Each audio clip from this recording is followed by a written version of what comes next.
Voilà pour l'essentiel de ce journal. Heureuse de vous retrouver ce vendredi, jour de fête pour la communauté musulmane du monde entier.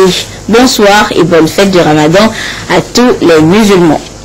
Mais avant d'évoquer la célébration de la fête de la fin du jeûne de Ramadan au Togo et dans le reste du monde, actualité politique d'abord avec le premier conseil des ministres depuis la nomination du premier ministre comme Selam Klassou qui s'est déroulé hier jeudi.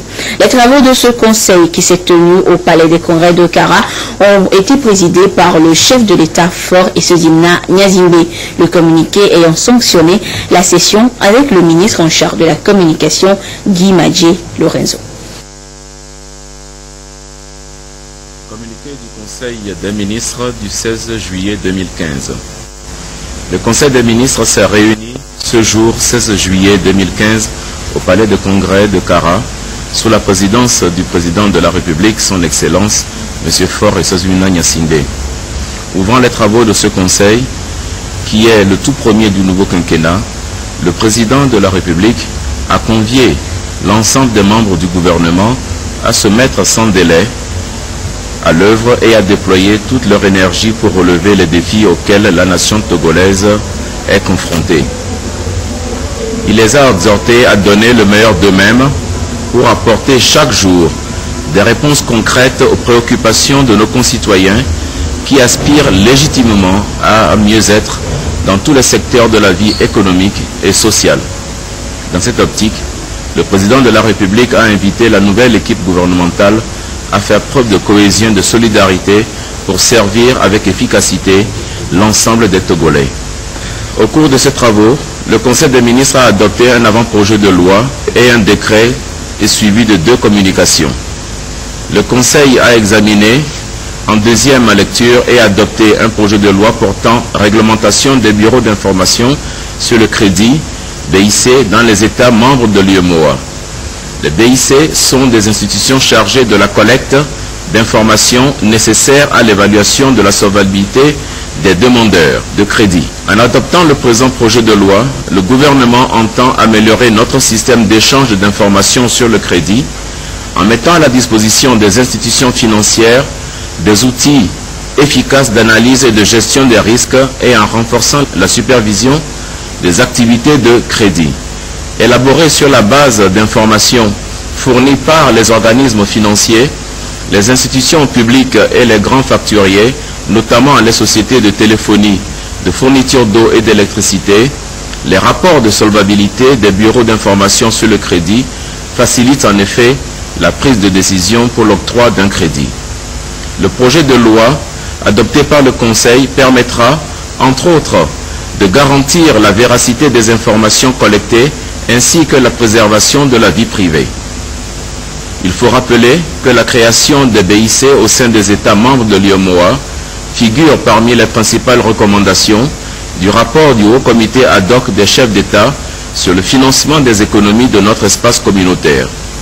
Le décret adopté par le Conseil au cours de sa séance de ce jour porte réorganisation de la police nationale.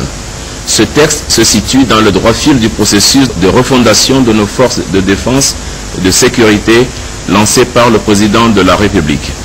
Ainsi, après les forces armées togolaises, la police s'engage à son tour dans la restructuration de son système organisationnel.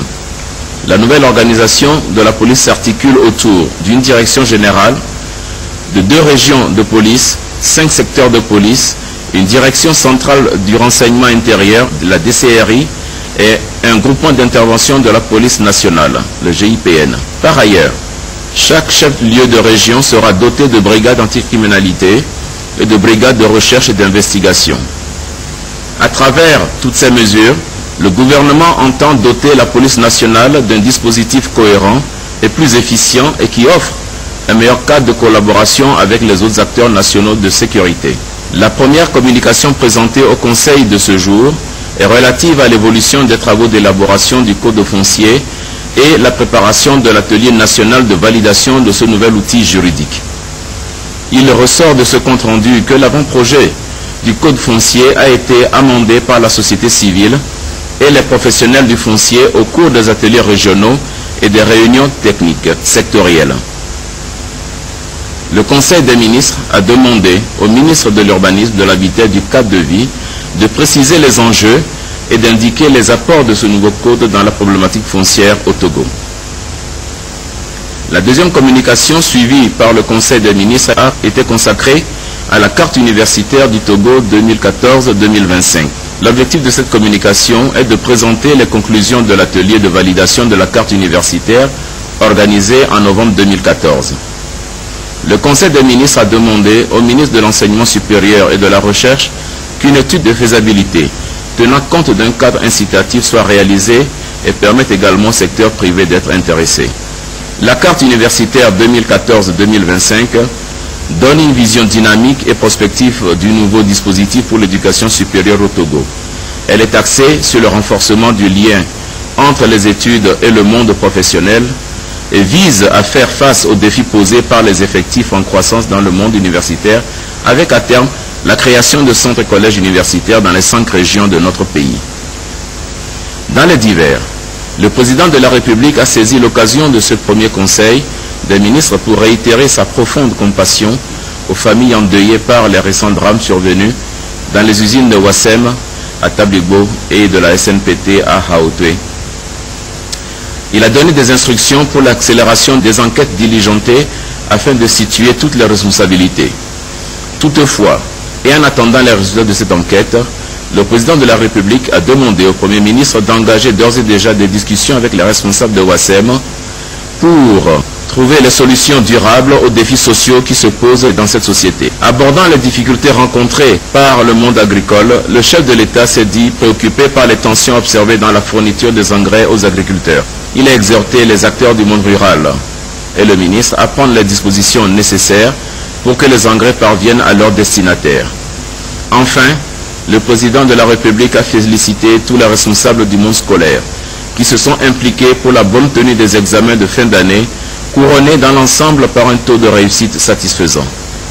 Il a saisi l'occasion pour saluer le sens civique et citoyen des responsables syndicaux qui ont pris les dispositions au niveau de leur base pour accompagner le bon déroulement des examens de fin d'année. Fait à Kara, le 16 juillet 2015, le Conseil des ministres. Et notez qu'avant ce conseil, le Premier ministre et son équipe ont tenu un séminaire toujours à Kara, une rencontre pour accroître l'efficacité de l'action gouvernementale. En clair, il est question d'amener chaque ministre à avoir une meilleure appréhension de l'organisation du travail gouvernemental, du fonctionnement administratif, le cadrage et la budgétisation avec un accent mis sur la gestion axée sur les résultats. L'autre actualité de ce vendredi, c'est donc la célébration de la fin du jeûne de Ramadan. Comme il est de coutume, c'est par une prière que les fidèles d'Allah ont témoigné leur gratitude à Dieu pour les avoir bénis durant tout un mois de purification. À Lomé, la grande prière a été dite, et ce pour la 7e fois au stade de Kégué, en présence du chef du gouvernement qui a joint ses prières à celles de la communauté musulmane. Edem, ce support.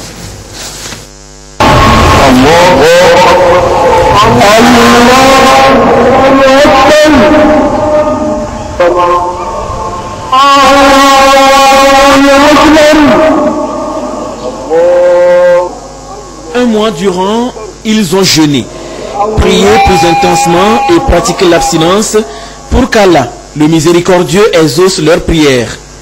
Aujourd'hui, ces musulmans célèbrent la fin du Ramadan. Au stade de Kégué, cette dernière prière du mois de Ramadan a connu la présence du Premier ministre Komi Selam Klassou, et ceci en solidarité avec tous les musulmans du Togo.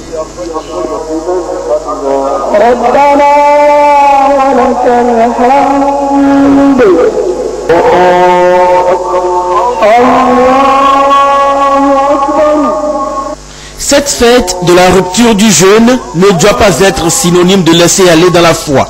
Continuer en bon musulman et vivre dans la solidarité, c'est l'essentiel du sermon délivré par l'imam de la mosquée centrale de Lomé, El Hadj Mamadou Abdul Baki Bako. Essayer de tirer l'attention des musulmans vers la philosophie du jeûne de Ramadan, qui consiste dans la paix et la convivialité, le partage et l'acceptation de l'autre. C'est de continuer à craindre Allah et essayer à chaque fois d'être musulman. L'Aïd el-Fitr est spécial pour tout musulman qui, durant tout le mois de Ramadan, se rapproche davantage d'Allah. À Kégué, les fidèles de Mahomet ont prié pour le peuple togolais, ses dirigeants, et surtout pour le président de la République, Faure Sozemnania Singbe. Ils ont imploré la bénédiction divine sur le Togo pour le renforcement de la cohésion sociale. La communauté musulmane a salué la bonne tenue de la présidentielle d'avril dernier. Il a été fait obligation à tout musulman vivant au Togo ou à tout citoyen togolais, quelle que soit sa position dans la cité, d'avoir à l'idée le renforcement d'un environnement de paix, de sécurité et de non-violence avant, pendant et après l'élection présidentielle. Ainsi, l'élection du 25 avril 2015 a été remarquable, tout comme celle législative de 2007, 2013 et l'élection présidentielle de 2010. Que Dieu soit loué. L'Union musulmane du Togo a saisi également l'occasion pour dénoncer tout acte contraire au principe de l'islam.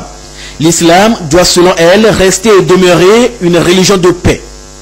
Les membres de la communauté musulmane doivent reconnaître que l'islam est synonyme de paix. Ils doivent la rechercher. Les djihadistes, Boko Haram, Al-Qaïda, Hakimi, toutes ces nébuleuses posent des actes plutôt terroristes. Ils font tout le contraire du djihad. Notre sous-région et même l'Afrique tout entière est sous la menace du djihadisme. Le djihad est mal compris. Le djihad ne consiste pas à sabrer l'ennemi pour l'amour de Dieu, mais c'est d'entretenir les pères et mères, les enfants, c'est subvenir à ses propres besoins pour s'épargner l'humiliation de la mendicité. Le djihad, c'est protéger sa foi et se repentir sincèrement. Le djihad, c'est aussi s'ouvrir aux autres, être altruiste. Quatrième pilier de l'islam, le jeûne est pour les musulmans un remède miracle qui renforce la foi en Allah. Chacun dans sa famille doit, selon les vœux de l'imam, être un artisan de paix. Un quatrième pilier de l'islam respecté est donc une occasion pour rendre grâce. Le stade du Kégué n'a pas pu contenir tous les fidèles d'Allah, de Lomé et de ses environs. Alors certains ont improvisé des lieux de prière dans les quartiers tout en étant en communion avec leurs frères et sœurs de Kégué. Le compte rendu avec Gérard Lagoudou, Robert Patogwe et Antoinette Romao. Au revoir. Merci à Allah, le miséricordieux, pour ses grâces durant le mois de jeûne et de prière. En ce jour qui marque la fin du Ramadan, les musulmans de la prison civile de Lomé n'ont pas été en marge de la fête de l'Aïd el-Fitr. L'association de bienfaisance pour le développement Addis a pensé à eux. C'est pas facile. Arriver à jeûner dans cette situation, cela montre que vraiment ils ont la foi. Ça n'a pas qu'une question toujours plongée dans cette foi. Leur partage ici, c'est juste pour un petit temps. Et par rapport à cela, ils doivent faire une comportement pour changer. L'Aïd el-Fitr est par ailleurs une occasion pour les familles et proches de se retrouver, un moment de joie et de partage pour les fidèles de Mahomet.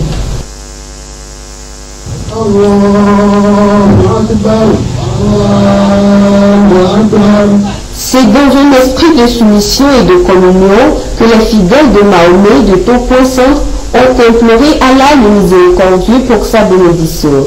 Dans leur prière, ils ont demandé à Allah de continuer à instaurer davantage la paix au Togo. Dieu nous a laissé, il nous a donné la santé et la paix jusqu'à ce que les 30 jours là sont passés sans difficulté, sans problème. Et nous voici, nous on vient de terminer la prière. Alhamdulillah, nous remercions Allah subhanahu wa ta'ala.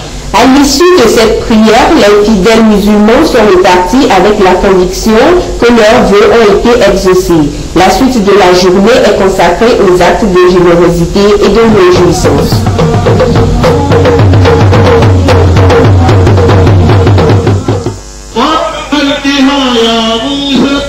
Une séance de prière prière pour boucler les 30 jours de jeûne du mois béni de Ramadan. La communauté musulmane de Zongo Toglekope et les dignitaires du quartier ont prié et invoqué les grâces d'Allah, le tout miséricordieux, sur le peuple togolais, le chef de l'État et le gouvernement.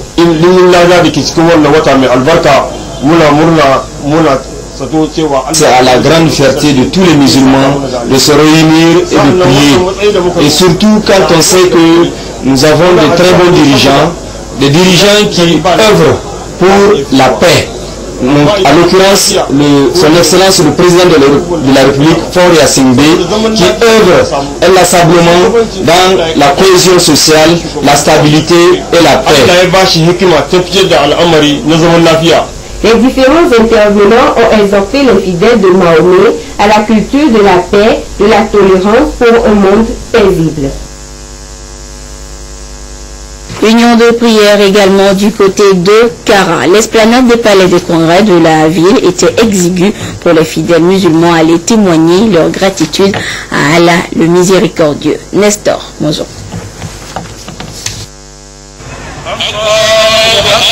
Sous la direction de l'imam de la mosquée centrale El Hadj Alassane Kaba, les fidèles musulmans de la ville de Kara ont prié à la place officielle des grandes fêtes musulmanes pour marquer la fin du Ramadan.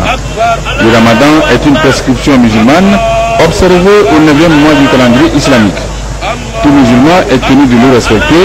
C'est un mois de pénitence, de privation et d'intense prière pour se purifier. Ce mois est considéré comme béni et la prière de la fin du jeûne est un moment pour le musulman de manifester sa joie à Allah pour l'avoir protégé tout au long de cette épreuve. Le bénéfice de la récompense du carême revient à Allah. Pour l'islam en général, il est prévu 2 anges qui accompagnent tout musulman. À sa droite, il y a les anges qui marquent les actes de bienfaits. À gauche, les mauvais actes. Mais Dieu dit que durant le mois de Ramadan, c'est lui-même qui s'occupe de récompenser le jeûneur. Donc vous comprenez en quoi donc consiste l'importance de la fête pour celui-là qui a pu jeûner. Il se dit qu'il a pu accomplir un acte que le Seigneur va récompenser. Il a fini et il se sent heureux. Donc la fête pour lui, c'est une occasion pour lui manifester cette joie et respecter donc l'inscription divine du Créateur.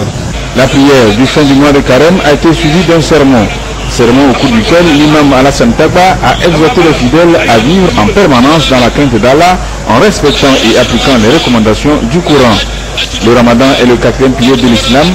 La profession de foi à Allah, les 5 prières quotidiennes, la zakat ou l'aumône et le pèlerinage à la Mecque ou le Hajj sont les 4 autres piliers sur lesquels repose la religion musulmane. Et on a également imploré les faveurs d'Allah sur le Togo en cette célébration de l'Aïd el-Fitr du côté d'Atapami. Yves Abelvi. Cette célébration, la 1436e édition dans l'histoire de l'islam, marque la fin du jeûne de Ramadan, célébré chaque année en respect du 4e pilier de l'islam. Les fidèles d'Atapami sont mobilisés au complexe sportif de la dite localité avec le soutien des autorités préfectorales, administratives, locales et militaires, ont élevé leur voix pour remercier Allah leur Dieu. Nous venons de terminer la prière de Eid el-Fitr. C'est ça qui marque la fin du mois du Ramadan. Et dans la prière de notre imam Adam Adamou, il a prié sur toute l'étendue du territoire, la paix et la prospérité. Dedans encore, il n'a pas oublié notre président Faure Yassimbe. Il lui a demandé à Allah subhanahu wa ta'ala qui lui donne la longévité et la prospérité. Il a prié encore la population du Togo et du monde entier, la paix et la prospérité. Merci à Dieu pour avoir passé une présidentielle réussie dans la paix et puisse le Togo continuer dans cette lancée. Voilà le message de l'imam conduisant la prière. D'autres fidèles se sont également réunis au stade municipal d'Atapami et pour la même cause. Ce sont donc les musulmans du monde entier qui célèbrent la fin du jeûne de Ramadan. L'Aïd el-Fitr est l'une des grandes fêtes de l'islam et la tradition de la prière a été respectée, comme vous le voyez ici, à la Mecque, en Arabie Saoudite, mais aussi en Indonésie, l'un des pays musulmans les plus peuplés au monde. Formation accélérée pour les journalistes togolais sur les enjeux du transport maritime. Une idée du Conseil national des patrons de presse qui veulent ainsi appuyer le port autonome de Lomé dans ses efforts d'innovation en faveur du développement économique au Togo. Des précisions avec Komu Oyode. Il s'agit ici pour les patrons de presse d'échanger avec les responsables du port autonome de Lomé sur l'ensemble des activités dans ce secteur aujourd'hui en pleine innovation. Secteur qui constitue l'un des poumons essentiels de l'économie togolaise. L'initiative vise à permettre à ces professionnels des médias d'appuyer le port autonome dans ses efforts par des informations fiables en vue d'une réelle promotion du dit secteur. Dans ce contexte, je crois qu'il est très important que les médias qui constituent les relais au sein de l'opinion soient outillés sur les enjeux d'un tel positionnement et puis leur permettre d'avoir les éléments d'appréciation pour pouvoir informer. Place des transports maritimes dans les échanges internationaux, enjeux pour le Togo, c'est le thème au centre de ces échanges. L'idée fondamentale est de susciter l'engouement des Togolais d'ici et de la diaspora à apporter leur touche à la construction de la nation togolaise. Tout ceci grâce à l'appui financier du Togo Terminal Blue Line.